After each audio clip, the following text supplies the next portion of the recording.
que diz assim: filhos, obedeçam a seus pais no Senhor, pois isso é justo. Honra teu pai e tua mãe, este é o primeiro mandamento com promessa, para que tudo te corra bem e tenhas longa vida sobre a terra. Pais, não irritem seus filhos, antes criem-nos segundo a instrução e o conselho do Senhor. Também li o versículo 4. Uma vez, um menininho disse, tentando definir o que é o dia dos pais, ele disse: o dia dos pais é igual ao dia das mães, só que você não gasta tanto do presente. E Mark Twain, o famoso escritor americano, refletindo sobre o seu relacionamento com seu pai, ele uma vez disse: quando eu era menino e tinha 14 anos de idade, meu pai era tão ignorante que eu mal podia suportar o que o meu velho estivesse à minha volta. Mas, quando eu cheguei aos 21 anos de idade, eu fiquei admirado de quanto o meu velho tinha aprendido em 7 anos. É a percepção dos 14 e a percepção dos 21. Alguém escreveu estas palavras humorosas com o título de O Mundo de Acordo com o Pai. Estas são as palavras que a maioria de nós que somos pais, em algum momento ou outro da nossa vida, já dissemos para os nossos filhos. Por exemplo, isso vai doer mais em mim do que em você. Diga isso para o seu filho na hora que ele estiver tomando uma vacina, uma injeção. Silêncio, eu estou assistindo o jogo. Hoje alguém, eu não vou dizer quem é, quer me mostrar umas fotos na hora do jogo do Brasil. Não pode. Outra, traga todo o troco. Ainda outro, como é que eu vou saber? Pergunte à sua mãe. As mães é que sabem tudo, não é verdade? Ainda outro, eu não tenho uma fábrica de dinheiro. Todo pai, creio que já disse isso alguma vez, ou algo parecido para os seus filhos. Mais uma, quando eu tinha a sua idade, eu caminhava 8 quilômetros para a escola, eu ia a pé. E era a ladeira, eu tinha que subir a ladeira, tanto na ida como na volta. Isso é verdade, aconteceu comigo mesmo. Isso era verdade, porque tinha uma ladeira que eu tinha que descer depois de subir a outra, e na volta a mesma coisa, e era longe para chuchu. Outra que talvez você já disse para os seus filhos: não põe os pés no móvel, a sua mãe vai te matar. Outra, pare de brincar com a sua comida.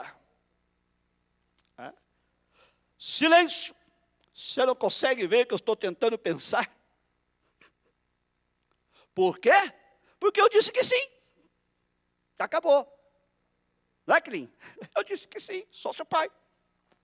Ora, se você não parar com isso, eu vou chamar a sua mãe. É caso era o contrário, minha mãe que dizia: vou chamar seu pai. E aí a coisa ficava feia.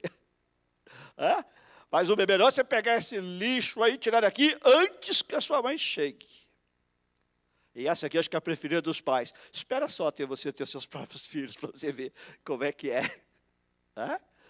E uma que todo pai diz, né? Quando ele adormece diante da televisão: eu não estava dormindo, estava só descansando os meus olhos. Irmãos, eu suponho que todos aqueles que são pais poderiam até acrescentar mais algumas frases a esta lista, né? Ser pai, no sentido geral, pai e mãe, e ser pai especificamente, pode ser uma experiência interessante e, ao mesmo tempo, uma experiência difícil. É como se fosse um teste, uma prova, né? Alguém disse o seguinte: os pais passam a primeira parte da vida do filho dizendo para ele andar e falar. E o resto da infância desse filho dizendo para ele sentar e ficar quieto. É ou não é? Primeiro a gente quer que nossos filhos andem, que eles falem, né? Mas depois a gente quer que eles parem de andar tanto e fiquem calados, né? E teve um pai que disse assim para sua filha: isso não fui eu, mas já passei por experiências semelhantes. O que está errado? O que aconteceu, filhinha? Normalmente você fala no telefone por 4 horas. Desta vez você só falou 30 minutos. Como é que pode? Ela diz: é porque eu liguei para o número errado. Já te aconteceu dessa, ou César? Ser pai pode realmente ser um verdadeiro teste, uma verdadeira prova. E, ao mesmo tempo, é uma bênção de verdade. Estava dormindo hoje de manhã e minha filha chegou lá no quarto. Eu vi quando ela passou assim de mansinho, foi lá no banheiro, usou as minhas coisas, né? Depois saiu, daí a pouco ela volta e é assim, pai, você tem $10. Aí ela sai novamente, daí a pouco ela volta, vem se pertinho de mim, pai, feliz dia dos pais. Me deu um beijo e saiu. Fez o meu dia, né? Irmãos, nós estamos aqui hoje para lembrar o Senhor e também para honrar os nossos pais terrenos. Nós precisamos fazer ambas as coisas. O pastor César já falou, nem todos nós tivemos uma experiência, como eu tive, muito boa, com meu pai. Mas nós ainda assim devemos honrá-los, porque a Bíblia diz para honrar os pais e mães, está aqui nesse texto que nós lemos, porque este é o primeiro mandamento com promessa, para que nos vá bem sobre a face da terra. Tá?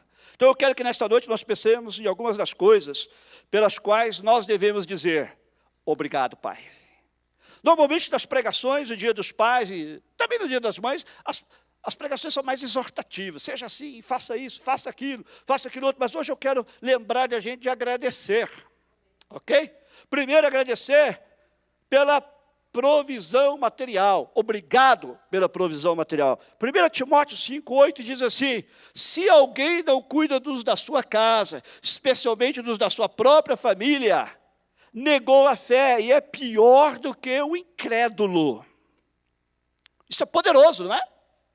Se alguém não cuida dos da sua casa, especialmente dos da sua família imediata, negou a fé e é pior do que o incrédulo. Se um pai não provê materialmente para a sua família, comida, roupa, abrigo, então ele negou a fé em Cristo, e é pior do que incrédulo. Agora, por que o pai assim é pior do que incrédulo? Porque até os incrédulos provêm para as suas famílias. Eu sei que aqui, nos Estados Unidos especialmente, todos nós temos que trabalhar, pai, mãe, não é? Para, às vezes, fazer o dinheiro suficiente para sustentar a família. Mas ainda assim a responsabilidade é nossa, como pais. Então, sou agradecido aos pais que provêm para as suas famílias, fazem provisão material. Estava lendo uma história de um homem que o pai dele morreu aos 72 anos de idade. O pai dele nunca teve muita coisa, ele só tinha uma caminhonete. E ele carregava, tipo assim, gado, né, para cá e para lá. Era porcos, era vacas, cavalos, enfim, o que tivesse, animais, rebanhos. E ele falava assim, meu pai não tinha muito dinheiro, mas nós sempre tínhamos comida da mesa e roupas para usar. A casa era velha, mas a gente não ligava. Era velha, não tinha nada nela fancy, não tinha nada bonito. Não é? Nós não tínhamos nem banheiro dentro de casa, mas era o nosso lar. Talvez alguns de vocês se identifiquem com isso, não sei. Papai era um motorista de caminhão e não carpinteiro. Entretanto, quando ele decidiu que nós precisávamos de um banheiro e outro quarto na casa velha, papai construiu.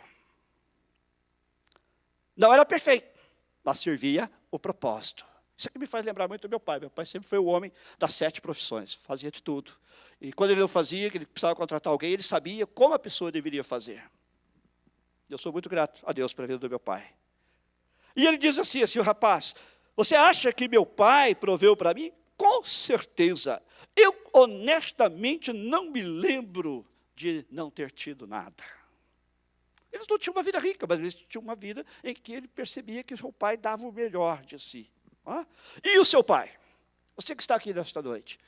E o seu pai? Ele proveu para você? Ele provavelmente fez isso sim. Você precisa agradecer a ele, se ele ainda estiver vivo. Ou pelo menos dê graças a Deus que ele o fez. Agradeça a Deus. Agradeçamos a Deus por todos os pais que provêm o melhor que eles podem para as suas famílias. Obrigado a vocês pais que estão aqui nesta noite, por terem e estarem provendo para as suas famílias. Segundo lugar, obrigado aos pais pela sua instrução fiel. Abra de novo a sua Bíblia em Efésios 6,4, texto que nós lemos. Que diz assim, pais, Não irritem seus filhos, antes criem-nos segundo a instrução e o conselho do Senhor.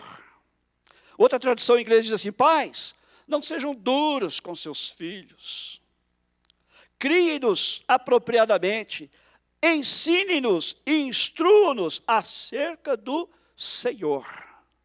E ainda uma outra tradução em inglês diz assim: não viva repreendendo, não viva dando bronca e perturbando seus filhos, deixando-os com raiva e ressentidos. Antes, crie-nos com a disciplina amorosa que o Senhor aprova. Aqui está o modelo para a gente, não é, criar seus filhos. E eu agradeço por aqueles pais que têm instruído seus filhos fielmente. Pais, na verdade, instruem seus filhos sobre muitas coisas. Não é? Li essa história deste homem que ele diz assim: olha, quando meus filhos estavam crescendo, eu os instruía. Não tenham medo de fazer perguntas na escola. Você nunca vai aprender nada se você não fizer perguntas. Às vezes eu estou dando uma aula de Bíblia ou alguma outra matéria, e alguém me pergunta assim: posso fazer uma pergunta tola? Eu sempre respondo: não há perguntas tolas. Há tolos que não fazem perguntas. Porque não existe pergunta tola, toda pergunta é válida, mesmo que ela seja estranha. E esse homem, ele diz assim: como muitos pais, eu tenho certeza de que eu também disse, eu para os meus filhos, não me importa se todo mundo está fazendo isso, você não vai fazer. E eu posso me identificar com ele. Quantas vezes minha filha chegava para mim: mas todo mundo está fazendo. E eu e a mãe dela: todo mundo está fazendo, mas você não é todo mundo. Quantos de vocês já ouviram isso de seus pais? Ou já disseram aos seus filhos: você não é todo mundo. Não importa o que os outros estão fazendo. Não é? Pais têm dado todo tipo de instrução aos seus filhos, não é? Sobre coisas como escola, não é? Trabalho. Estava ouvindo alguém dizendo um dia desse, alguém aqui da nossa igreja, né, que seu pai foi um modelo de trabalho. Ensinou a viver honestamente, a trabalhar, a fazer as coisas bem feitas. Ajudou essa pessoa a criar responsabilidade. Os pais também dão instruções sobre relacionamentos, não é? Sobre namoro, sobre como dirigir carro. Eu lembro que a minha filha, ela queria ter um Jeep ou um Fusca. São quase iguais, né? De marcha. Até que a primeira vez que aí eu ensinei a dirigir, aí a primeira vez que ela foi pegar o carro de marcha, falou: não vai dar. Mas a gente ensina, né? Um homem chamado Jim Burton, ele escreveu estas palavras sobre ser pai. Quando eu era jovem, eu vou resumir o que ele diz. Ele disse: quando eu era jovem, meu sonho, minha vida era o beisebol. Então eu sabia tudo sobre beisebol. Eu só não fui bem sucedido no beisebol, jogando, mas eu sabia tudo sobre. Tem muita gente que é assim, né? Hoje, por exemplo, tinha mais ou menos 300 milhões de técnicos, né? Dizendo como é que o Brasil tinha que jogar. É ou não é verdade? Você sabe tudo sobre futebol, você só não joga. Mas você sabe tudo, né? E ele falou assim: olha, isso aqui era coisa da minha vida. Eu sabia tudo sobre como interpretar as bolas que vêm em curva, né? Mudar o peso do corpo para poder dar o golpe lá, né? Roubar as bases. Eu sabia tudo. Ele disse assim: e meu filho, quando ele chegou a uma certa idade, ele começou a jogar beisebol. E eu então comecei a dizer para meu filho, porque eu sabia tudo sobre beisebol. E desenvolveu-se um padrão no nosso relacionamento, né? Por causa da minha familiaridade com o jogo, ele diz, né? Eu via todo o erro que meu filho cometia. E além disso, eu sabia como corrigi-lo. Então, dirigir para casa depois do jogo sempre era uma maneira de criticá-lo, para que ele pudesse melhorar o seu jogo. Então, aquilo se tornou uma crítica constante, ele diz. E logo meu filho se aborreceu. E uma noite ele finalmente diz: pai, você poderia começar não me dizendo tudo o que eu fiz de errado. Me diga o que eu fiz certo primeiro. A Bíblia diz para nós não irritarmos os nossos filhos, deste texto que nós lemos, para não deixá-los com raiva, para não deixá-los zangados com a gente, para não deixá-los ressentidos. A instrução fiel é importante. A Bíblia fala para instruirmos. Mas nós temos que ser cuidadosos com a maneira como nós passamos esta instrução para os nossos filhos. Só crítica e nenhum louvor não é bom. Aquele pai que vive falando para o seu filho, você é um burro. Você nunca vai ser nada na vida. É isso que você quer realmente para o seu filho? Que ele não seja nada na vida? Que você quer que ele realmente seja um burro? Você é um ignorante. Você puxou o lado da sua mãe. Você é um coach, um técnico ou um crítico? Você é um coach, né? O técnico ele pega, tenta levar o seu time ao melhor. Nós estávamos assistindo esses jogos esses dias aí, né? A gente gravou alguns, depois, nas horas que dava certo, a gente sentava para assistir. Estevão, eu. A Aline também, ela dormiu uma boa parte dos jogos, mas tudo bem. Estava lá também. Mas Estevão e eu, e a gente comentando sobre os técnicos, como alguns técnicos, né? Eles criaram uma carreira, são famosíssimos, ganham muito dinheiro, os times competem por eles, porque eles desenvolveram uma maneira de fazer seus times jogarem bem. Nem sempre eles ganham, mas eles dão o melhor de si. E os jogadores dão o melhor de si por causa do técnico. Agora imagina um técnico que só critica os jogadores, não vai dar certo. Não vai dar certo. Você é o quê? Você é um técnico, um coach, ou você é um crítico? Olha o que Paulo diz. Não fiquem zangados com seu filho o tempo todo. Não fiquem dando bronca no seu filho o tempo todo. É o que está aí, Efésios 6,4. Deixando seus filhos com raiva e ressentidos. Elogie, elogie. Olha, eu vou ler para você agora a confissão de um pai. Uma confissão muito triste. Olha o que ele disse. Eu levava meus filhos para a escola, mas não para a igreja. Eu os ensinei a beber, mas não da água viva. Eu os matriculei na Little League, que é uma liga esportiva de crianças.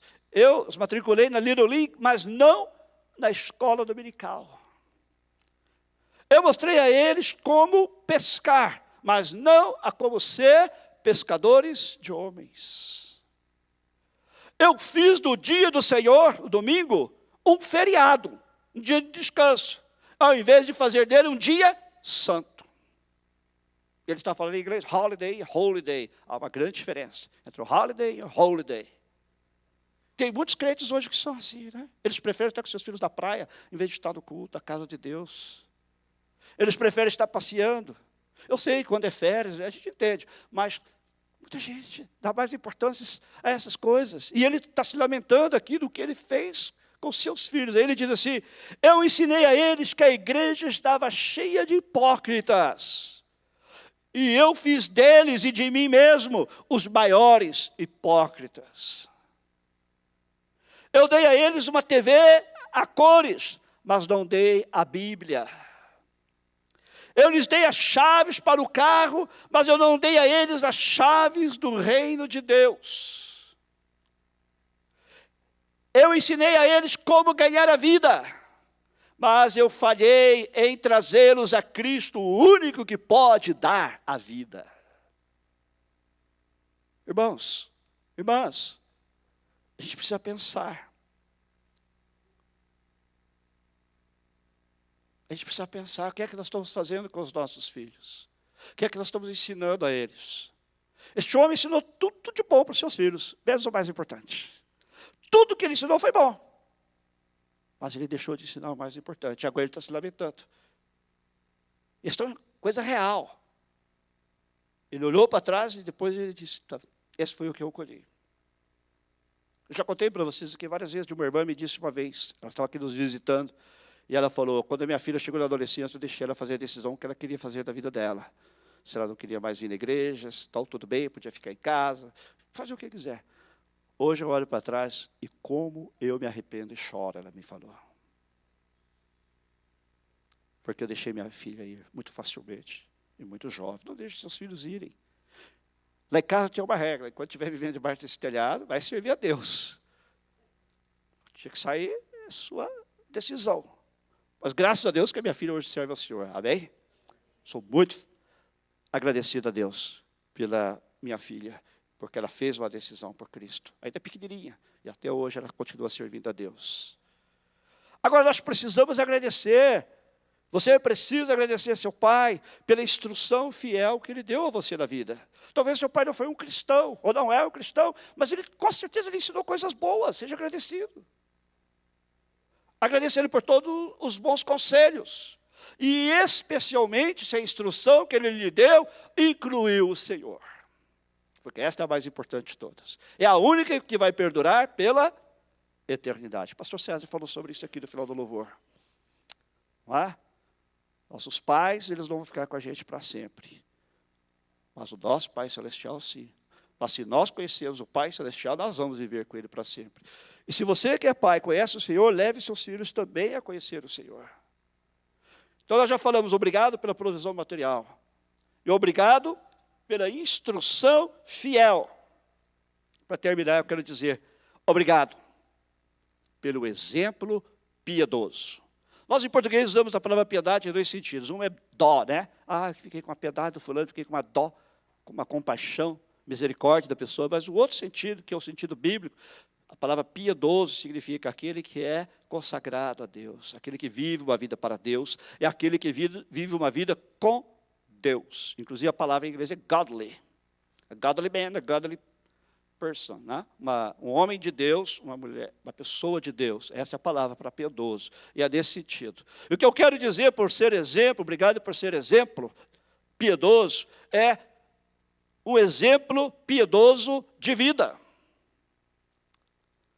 1 Coríntios 11:1, Paulo disse aos coríntios que eram seus filhos na fé: sejam meus imitadores, como eu sou de Cristo. Sejam meus imitadores, como eu sou imitador de Cristo. Note que Paulo não disse, façam tudo o que eu faço. Paulo não disse isso. Porque Paulo não era perfeito, como você também não é perfeito. Ele disse, façam tudo o que eu faço que seja de acordo com Cristo. É isso que ele está dizendo. Ou seja, sigam o exemplo de Cristo. Paulo não era perfeito e nem nós somos. Mas sigam o exemplo naquilo que eu procuro ser como Cristo. Há algumas coisas que eu já fiz na minha vida que eu não quero que a minha filha faça. Eu acho que cada pai, se parar para refletir, vai olhar para trás e vai dizer, eu também tenho coisas da minha vida que eu não quero que meus filhos façam. Né? Eu fico triste, porque às vezes ter dado um bom exemplo. Mas eu também fiz algumas coisas boas, algumas coisas piedosas, algumas coisas como Cristo, as quais eu espero que ela vá copiar, seguir por todo o resto da sua vida. A coisa mais importante sendo amar as pessoas. Isso é o mais importante. Amar a Deus e amar o próximo.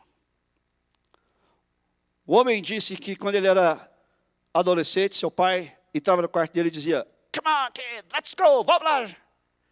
Filho. E ele falava, para onde? Para a casa da Lucy. E quem era Lucy? Lucy era uma senhora enferma que não podia sair de casa. Ela ficava atrelada à sua cama ou no máximo numa cadeira de rodas. Mas o pai dele, que era um dos diretores de uma grande editora, ia de tempos em tempos na casa da Lucy, pegava a Lucy, levava até o carro, dobrava a cadeira de rodas dela, carregava nos braços, colocava no carro, dobrava a cadeira de rodas, punha ela atrás e levava a Lucy para um culto de ceia do Senhor, para que ela pudesse participar da ceia do Senhor. Embora ele fosse o vice-presidente de uma grande companhia, ele demonstrava amor. E esse homem conta que mais tarde, no hospital, tentando se recuperar de um ataque do coração maciço, o seu pai descobriu que tinha uma família que morava na mesma rua, que não tinha dinheiro suficiente para as compras de supermercado. E aí ele escreveu um cheque para aquela família. E esse homem diz assim, foi a última coisa que meu pai escreveu. E que lição duradoura. Que pai esse homem foi. dando exemplo até na última hora da sua vida. E que grande exemplo, que grande ilustração do caráter de Cristo esse pai deu para seu filho. Mais uma história. Hoje eu estou contando bastante histórias, porque as histórias são ilustrações de vidas reais, pessoas que estão vivendo esses princípios que estão na palavra de Deus. O homem disse assim do seu pai: quando eu era adolescente, meu pai e eu estávamos numa fila para comprar bilhetes para entrar no circo. Ingressos, né? Entradas, dependendo da área do Brasil que você mora. Ele falou, finalmente, entre nós e a bilheteria só tinha uma família. E era uma família muito grande, eram 8 crianças. Todos, provavelmente, abaixo da idade de 12 anos. E você podia dizer, pelo aspecto deles, que eles não tinham muito dinheiro. As crianças estavam limpas, bem vestidinhas, mas tudo muito simples. As crianças estavam muito bem comportadas, coisa difícil, né? Ficando ali na fila, certinho, esperando a hora. Mas você podia ver aquela ansiedade, aquele momento, provavelmente nunca tinham entrado num circo em toda a sua vida. E eles estavam falando dos palhaços e dos elefantes e todas as coisas que eles iam ver naquela noite, né? Parecia que aquilo ia ser o principal momento da vida daquelas crianças. E aí, a mulher segurando a mão do seu marido, né? Olhando para ele como se estivesse dizendo, você é o meu cavaleiro e a armadura brilhante. Né? E ele estava sorrindo, né? Todo cheio de orgulho, olhando para ela. E aí, a senhora lá da bilheteria perguntou, quantos bilhetes o senhor quer? Ele, quero 8 para crianças e 2 para adultos. E aí a mulher falou o preço dos bilhetes. No momento que ela falou o preço, a esposa largou a mão do marido. Os lábios do homem, ele disse, começaram a tremer. E o homem chegou mais perto assim da moça lá da bilheteria e perguntou, quanto é que você disse? E ela falou de novo o preço. Ficou claro que o homem não tinha dinheiro suficiente. Como é que ele iria se virar para suas 8 crianças e dizer que ele não tinha dinheiro suficiente para levá-las ao circo, já à porta do circo? Aí esse rapaz diz assim, vendo o que estava acontecendo, meu pai pôs a mão no bolso, puxou uma nota de $20, naquela época, né, que ele era criança, e deixou cair no chão. E ele disse, nós não éramos ricos, não. Mas meu pai se abaixou, pegou a nota, bateu no ombro do homem e disse, excuse me, sir, desculpe, senhor, eu acredito que isso aqui caiu do seu bolso. E o homem entendeu o que estava acontecendo. Ele não estava pedindo nada a ninguém. Mas certamente, naquele momento desesperador, ele aceitou aquilo de muito bom grado. Era uma situação assim, né, embaraçosa, mas ele olhou direto nos olhos do pai daquele rapaz, apertou as 2 mãos dele, pegou a nota e com uma lágrima no olho, escorrendo pelo rosto, ele disse, obrigado. Obrigado. Isto realmente significa muito para mim e para a minha família. E o rapaz que está contando a história, ele diz assim no final, meu pai e eu voltamos para o carro. Nós não fomos ao circo naquela noite, mas nada nos faltou. Que exemplo, não? Que pai este homem foi. Isto é uma ilustração do caráter de Cristo. Colocar o outro necessitado em primeiro lugar.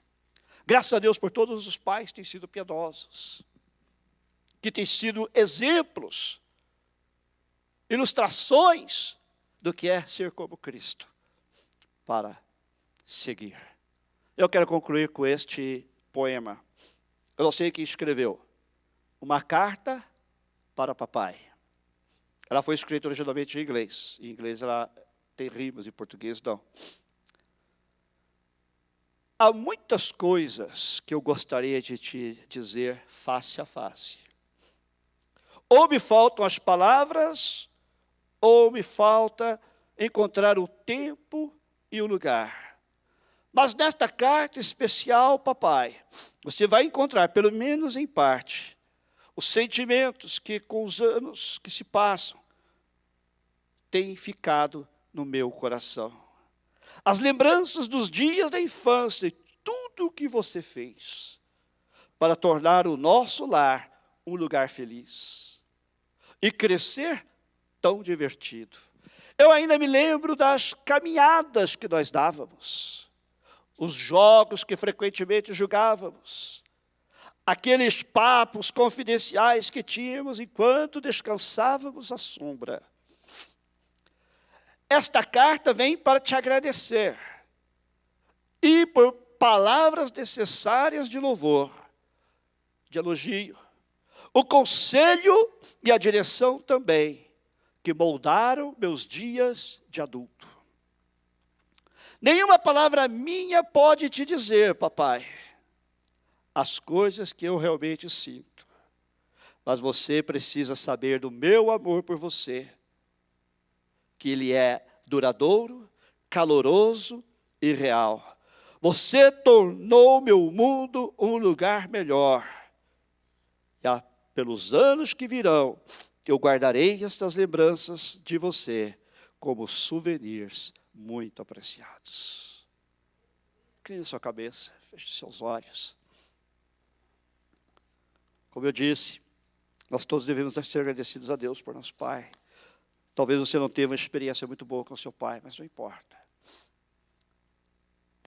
Deus permitiu que você nascesse naquela família, que aquele homem fosse seu pai, que aquela mulher fosse sua mãe. As circunstâncias podem ter sido as mais estranhas possíveis, mas Deus permitiu. Mas mesmo que seu pai tenha sido falho, e todos nós pais humanos temos sido falhos, num grau ou outro, há um pai que te ama, há um pai que tem o melhor para você. Talvez você ainda não conheça esse pai, o Pai Celestial, o Pai de Jesus Cristo, nosso Senhor. Mas eu quero orar com você nesta noite. Se você, quem sabe, não recebeu ainda Jesus Cristo como seu Salvador, e por isso você, que é o Filho de Deus, por isso você não conhece ainda Deus como seu Pai pessoal. Se você nesta noite quer começar a conhecer a Deus, recebendo a Jesus, o Filho de Deus, como seu Senhor e Salvador, onde você está? Peço que você levante a sua mão e eu vou orar com você. Nós vamos orar por todos, mas eu quero orar por você. Alguém desta noite que quer, por primeira vez, entregar a sua vida a Jesus e conhecê-lo como seu Senhor e Salvador. Ou quem sabe alguém que já o conheceu, mas se afastou dele e quer nesta noite fazer uma reconciliação com ele, se é o seu caso. Levante a sua mão, eu quero orar. Pai, nós te agradecemos, porque nesta noite, a tua palavra nos diz para nós sermos gratos, agradecer ao nosso Pai humano, agradecer, Senhor, a cada pai, mesmo que não tenha sido o melhor pai do mundo. Nós te agradecemos, Deus, pelo nosso Pai que fez provisão material para nós. Que mesmo não sendo rico, sendo pobre, deu o seu melhor. Já tenho ouvido muitas histórias daqui, Pai. Eu também não venho de uma família rica, tu sabes. De como o pai trabalhou, como o pai fez o melhor de si, para que o filho que aqui hoje está, ou a filha que aqui hoje está, pudesse se sentir protegido. Não tinha muito, mas tinha o alimento na mesa. Não tinha muito, mas tinha a roupa do corpo. Não tinha muito, mas tinha um abrigo, um teto sobre a sua cabeça. Nós te agradecemos pelos pais que fizeram provisão material para nós, seus filhos. Nós também te agradecemos, Senhor, pelos pais que deram instrução fiel aos seus filhos, que instruíram seus filhos sobre muitas coisas, sobre escola, sobre relacionamentos, sobre a vida em geral, que instruíram seus filhos a dar os primeiros passos da vida, mas sobretudo por aqueles filhos, por aqueles pais que souberam ser coaches, ao invés de críticos. E nós te agradecemos de um modo ainda sobre especial, se assim posso dizer, por aqueles pais que instruíram seus filhos no caminho do Senhor, que instaram com seus filhos para que fossem à tua casa quando eles não queriam ir, que lessem a sua Bíblia quando eles não queriam ler, que orassem quando eles não queriam orar. Por aqueles pais que talvez não puderam dar muito materialmente, mas deram maior presente de todos, o conhecimento de Jesus Cristo, nosso Senhor e Salvador. Para aqueles pais que não puderam deixar um legado material para os seus filhos, mas deixaram o legado que é o legado eterno, por tê-los levado a conhecer e a reconhecer a Jesus como seu Senhor e Salvador. E nós te agradecemos também por aqueles pais que deram exemplo piedoso, aqueles pais que não eram perfeitos, mas procuraram reproduzir nas suas atitudes e ações o caráter de Jesus, cuidando dos pobres, abençoando vidas ao seu redor, servindo não só a sua família, mas servindo também aqueles em necessidade à sua volta. Oh Deus, nós te agradecemos pelos nossos pais. E ajuda-nos a nós, que estamos aqui, que somos pais, a também fazermos isso pelos nossos filhos. Te agradeço por aqueles de nós que já estamos fazendo, Pai. Sendo, Senhor, provedores para os seus filhos, sendo instrutores para os seus filhos, ensinando-lhes. E, sobretudo, sendo exemplo de Cristo, sendo uma ilustração do caráter de Cristo para os seus filhos. Oh Deus, abençoa-nos. E se eu sei que todos nós temos falhas, ajuda-nos, Senhor, a reconhecer as nossas falhas, pedir-te perdão e a procurar também ser melhores pais, seguindo estes padrões da tua palavra, Senhor, para a tua glória, Senhor.